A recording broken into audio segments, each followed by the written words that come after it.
प्रिय विद्यार्थियों, आपकी इस वीडियो क्लास में आज आपका इस चैनल के माध्यम से बहुत बहुत हार्दिक स्वागत करता हूं। तो प्रिय विद्यार्थियों, आपकी सामाजिक की कक्षा में मैं आपका एसएसटी अध्यापक शुभम तिवारी आप सभी विद्यार्थियों का बहुत बहुत स्वागत करता हूं। जो भी इस चैनल से जुड़े हुए हैं उन सभी विद्यार्थियों से आशा करता हूं कि उस चैनल को अधिक से अधिक संख्या में सब्सक्राइब करें, लाइक करें एंड शेयर करें, ताकि घर बैठे और भी स्टूडेंट्स अपनी इस टीचिंग वीडियो से और स्टडी का लाभ ले सकें। विद्यार्थियों, आपकी एसएसटी में मैंने जो आपकी अभी तक स्टडी हुई है वो भूगोल विषय की हुई है, और भूगोल विषय में 2 पार्ट हमारे लेसन कंप्लीट हो चुके हैं। आज मैं आपका एसएसटी से जुड़ा हुआ एक और विषय, जो कि बहुत ही रोचक, महत्वपूर्ण और हमारे एक जीवन से जुड़ी हुई घटनाओं पर आधारित, हमारे प्राचीन काल में क्या हुआ, कैसे हुआ, कब हुआ और क्यों हुआ, इन सभी घटनाओं की चर्चा है जो हम अध्ययन करते हैं वो इतिहास विषय के अंतर्गत करते हैं। तो विद्यार्थियों, आज मैं कक्षा 8 में सामाजिक विषय के अंतर्गत इतिहास विषय के फर्स्ट लेसन का आज ये वीडियो क्लास प्रारंभ करता हूं। अभी तक जो विद्यार्थी नहीं जुड़े हुए हैं, किसी भी कारण से वह विद्यालय में आकर के अपने फीस सबमिट करके अधिक से अधिक संख्या में अपने आपको और अपने साथियों को इसमें जोड़ने का प्रयास करें, ताकि वह भी पढ़ाई का लाभ ले सकें, अध्ययन का लाभ ले सकें। चलिए आज की क्लास का प्रारंभ करते हैं। तो फर्स्ट लेसन आपका है यूरोपीय शक्तियों का भारत में आगमन, अर्थात बाहरी व्यक्तियों का, बाहरी व्यापारियों का भारत में आगमन कब हुआ। इसके बाद उन्होंने यहाँ पर किस मार्ग से आए और किस मार्ग की खोज किसने की। इसके बाद धीरे धीरे उन्होंने हमारे देश में अपने व्यापार को कैसे स्थापित किया। व्यापार को स्थापित करने के पश्चात उनका हमारे धर्म, संस्कृति, हमारी राजनीति में क्या योगदान रहा।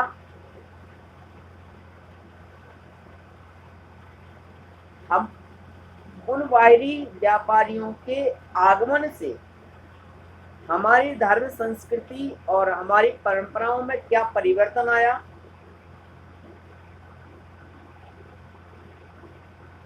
यहाँ पर आने के पश्चात वह विदेशी व्यापारी हमारे भारत से कौन कौन सी वस्तुओं को यहाँ से ले गए,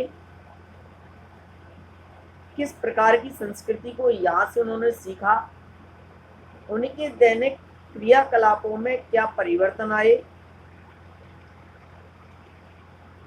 और कब तक उन्होंने यहाँ पर व्यापार किया। इस लेसन के माध्यम से हम इन सभी बिंदुओं पर आपसे यहाँ पर चर्चा करेंगे। सबसे पहले बात करते हैं कि विदेशों से जो संपर्क हुआ वो किस मार्ग से हुआ। तो आज जिस प्रकार से एक देश से दूसरे देश में यात्रा करने के लिए संसाधन उपलब्ध हैं, वायुयान उपलब्ध है, मालवाहक यान उपलब्ध हैं, उस समय ऐसा नहीं था। उस समय चारों ओर समुद्र ही समुद्र थे। किस दिशा में कौन सा देश है यह भी जानकारी लोगों को नहीं थी। कुछ समुद्री यात्री यात्राएं करते थे, यात्रा करने के पश्चात वो बरसों यात्रा करते रहते थे। कभी किसी तरफ की हवा चलती थी तो उस दिशा में मुड़ गए, कभी किसी दिशा की ओर मुड़ गए, कभी किसी दिशा की ओर मुड़ गए। अंत में एक समय ऐसा आता था कि वो कहीं ना कहीं किसी टापू पर या किसी एक ऐसी जगह पहुंचते थे जो एक अनजान जगह, अनजान शहर हुआ करता था। जब वह वहां पर पहुंचते, वहां पर रहते, वहाँ की वेशभूषा, भाषा शैली, वातावरण और उनके कल्चर, हर चीज को समझते, तब वह जानकारी प्राप्त करके ढूंढ पाते कि यह देश कौन सा है। तो इस प्रकार से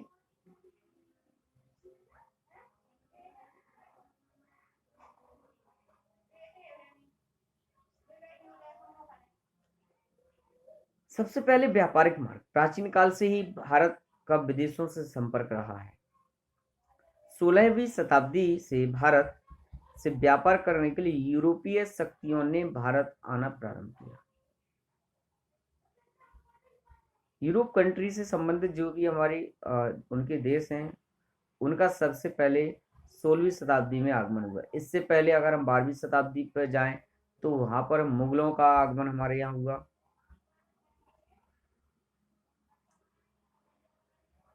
16वीं शताब्दी में यूरोपियों में सबसे पहले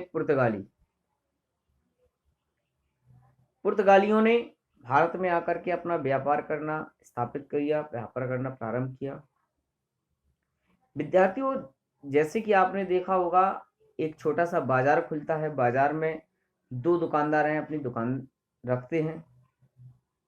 उन दो दुकानदारों को देख करके कुछ लोगों के मन में और भी होता है कि जब ये दोनों लोगों की दुकानें चल रही हैं, व्यापार चल रहा है, तो मेरा भी व्यापार चल सकता है।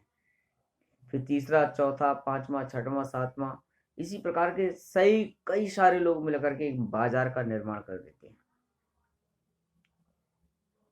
इसी प्रकार से एक देश जब भारत में आकर के व्यापार करने लगा, यहाँ पर उसका व्यापार स्थापित हो गया, तो उस देश को देख करके अन्य देशों ने, यूरोपीय कंट्रीज के, यूरोपीय महाद्वीप के अन्य देशों ने भी यहाँ पर भारत आने का सोचा।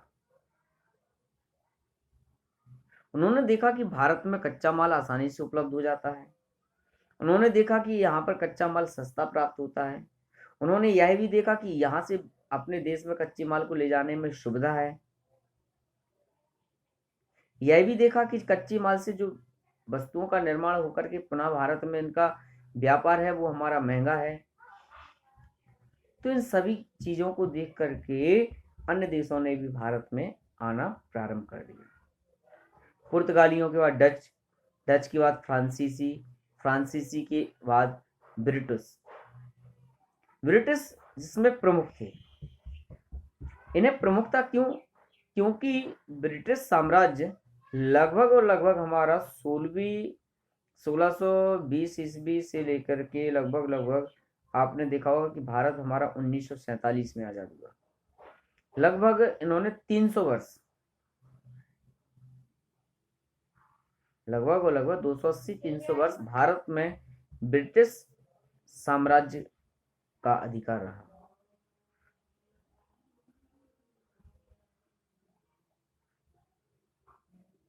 भारत और यूरोप के मध्य व्यापार जल और थल द्वारा होता था।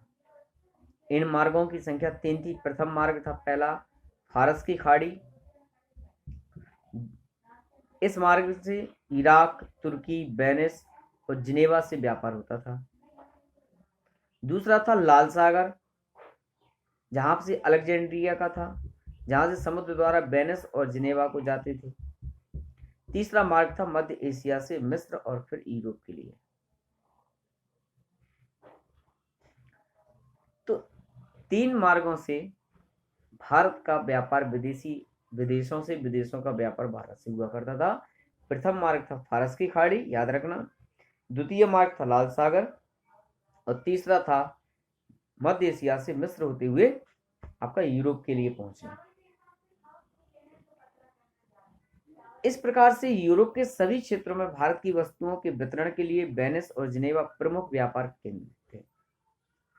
इटली ने भारत की प्रमुख वस्तुओं के व्यापार पर अपना एकाधिकार जमाए रखने के लिए यूरोप की शक्तियों की व्यापार से हिस्सेदारी को रोक दिया। विद्यार्थियों, आपने देखा होगा आज भी हमारे बाजार में यही चीज होती है कि जब जैसे कोई व्यापारी एक दूसरे के साथ मिलकर के व्यापार करते हैं और वह देखते हैं कि व्यापार में मुनाफा जब ज्यादा होने लगता है तो उनका मन परिवर्तित हो जाता है, वह उससे कटने लगते हैं और वह अपनी हिस्सेदारी को या तो उस व्यापार से निकाल लेते हैं या फिर उसमें रोकने का प्रयास करते हैं। तो विद्यार्थियों, इसी प्रकार से एक देश और दूसरे देशों के मध्य भी यही हुआ करता था। जो हिस्सेदारी थी इटली की, वह इटली जो है अपने व्यापार पे एकाधिकार करना चाहता था और उसने देखा कि यूरोपीय शक्तियों का व्यापार में हिस्सेदारी बढ़ रही है, उनकी डिमांड बढ़ रही है, तो उसकी जो पार्टनरशिप थी वो उसने रोक दी। विद्यार्थियों, कल पुनः इसी बात पर चर्चा करते हुए आपके इस लेसन को आगे बढ़ाते हुए आगे बढ़ेंगे। आगे चर्चा करेंगे नंबर 1, समुद्री मार्गों की खोज कहाँ हुई, किसने की, कैसे की और किन किन देशों की खोज किसने की। इसके पश्चात है यूरोपीय व्यापार भारत में कैसे फैला और यूरोपीय व्यापारियों की होड़ कैसे लगी। होड़ के पश्चात फिर विदेशी company British east India company कैसे अपने भारत में अपना स्थापित किया व्यापार को और उसने फिर कैसे साम्राज्य अपना स्थापित किया। कल पुनः इसी चर्चा पर बात करते हुए आप सभी के सामने उपस्थित हूँगा। तब तक आप सभी के लिए मेरी तरफ से शुभकामनाएं। Thank you very much.